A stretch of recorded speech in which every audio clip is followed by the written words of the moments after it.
Hello and welcome back to Hearts of Iron 3, and where we left off, we were about to invade, well, we just finished the invasion of Yugoslavia, and as you can see, I've moved some basic troops to hold this port.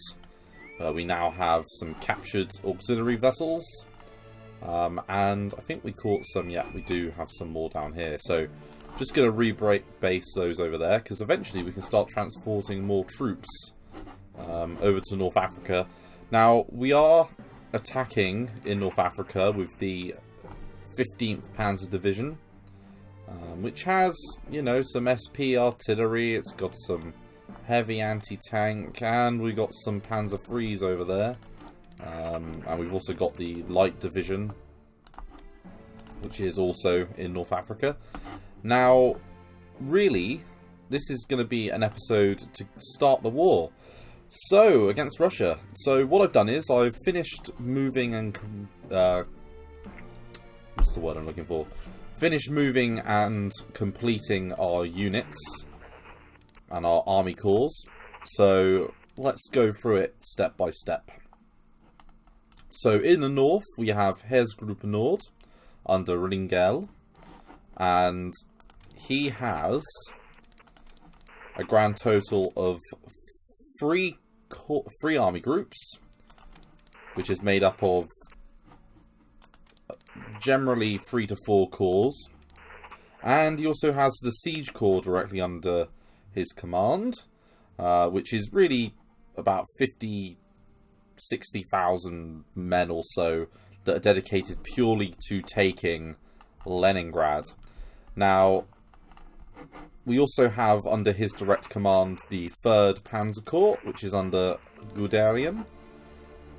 Then we have Heeresgruppe C with von Lieb in command, who has 1 Panzer Group under von Manstein, whose principal axis of attack will be towards this river here, and then onwards to these 2 cities here.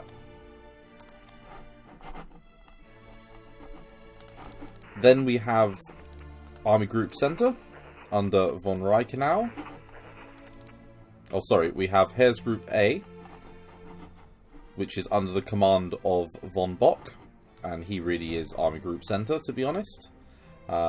He's only got 2 armies, both made up of only 2 corps under his direct command, with the majority of that being infantry, rather than anything particularly special. Yeah, it's not the best army group ever, to be honest. It might end up breaking up this army area if I feel like it's necessary eventually.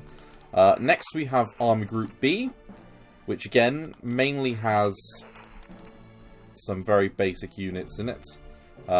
This army purely is 1 corps, and then we've got another couple of corps here. And the principal idea of this army is to clear out the Pripyat marshes and surround them, because we're going to look to try and capture a lot of Soviet troops in the marshlands here.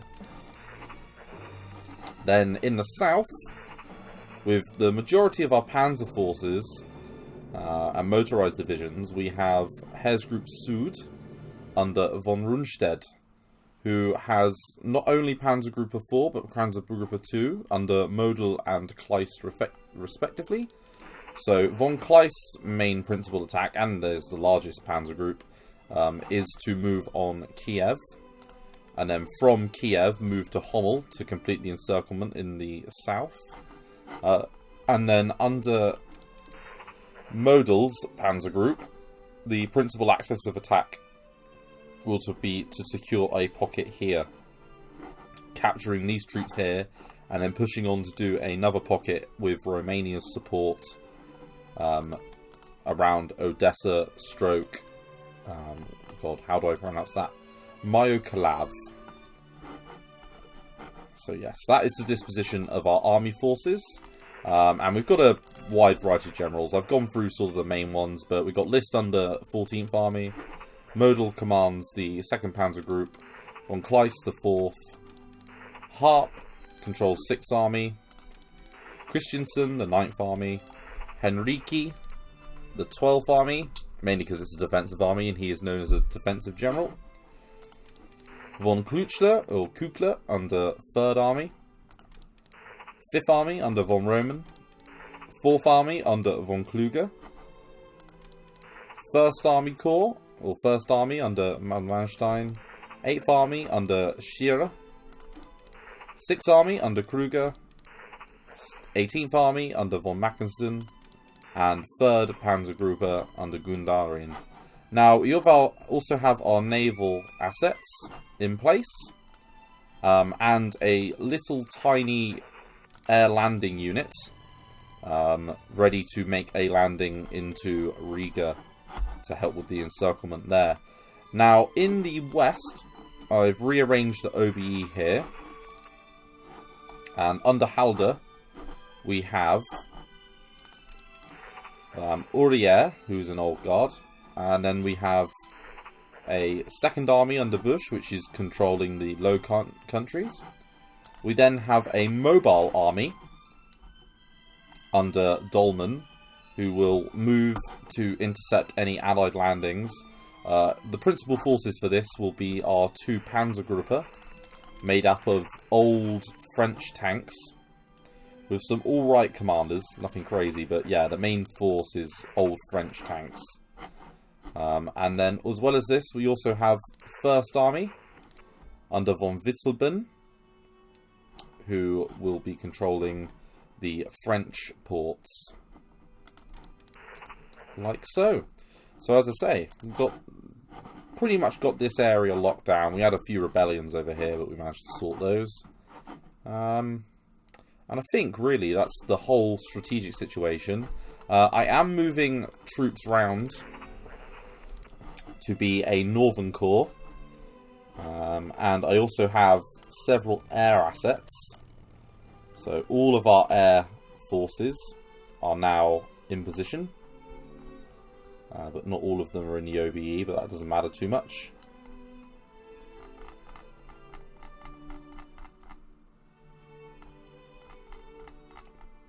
Don't know why the Luftwaffe's not coming up, but we'll go with these guys. But most of them are in the OBE, and yeah, we've got most of our air assets sort of easily sort of ready to go. And finally, just one thing to touch on is that, yes, so we have an SS Corps set up under Düllenhuber, who has the SS Lebensstarter Adolf Hitler, the Totenkopf, the Viking, and SS Division Das Reich under his command. And there's also Hauser, who has the SS Kudo under his command, purely because we've got a heavy tank division there. So that'll be moderately useful to sort of blast through the front lines here. Now, to talk strategically, I've drawn some very general, basic overview plans.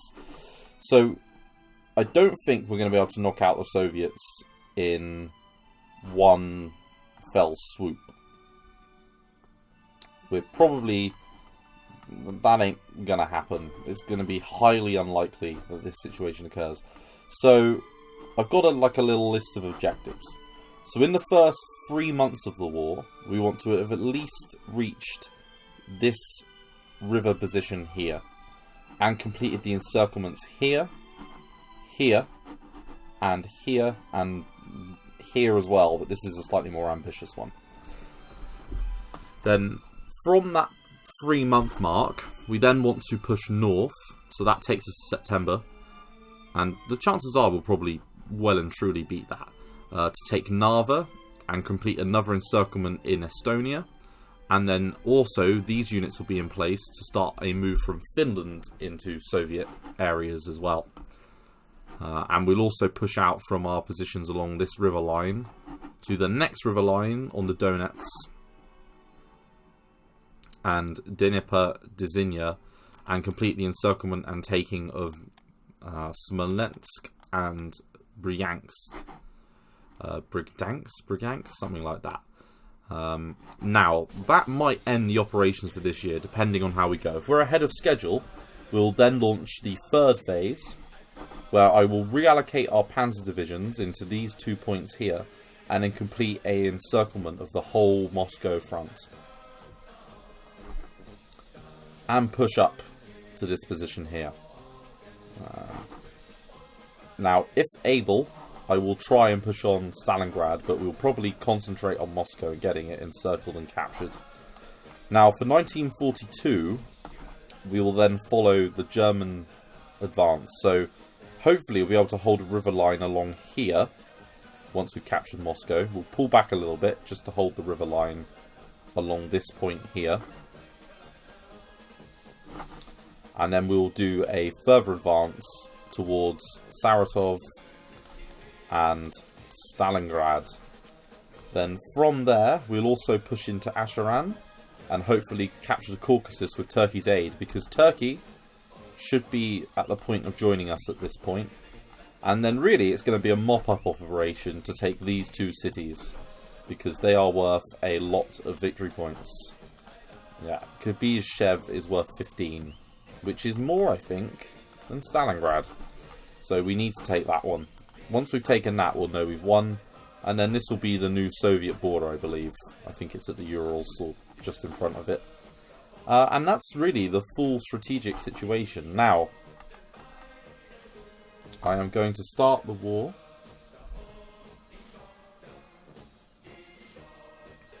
Let's turn off the plans.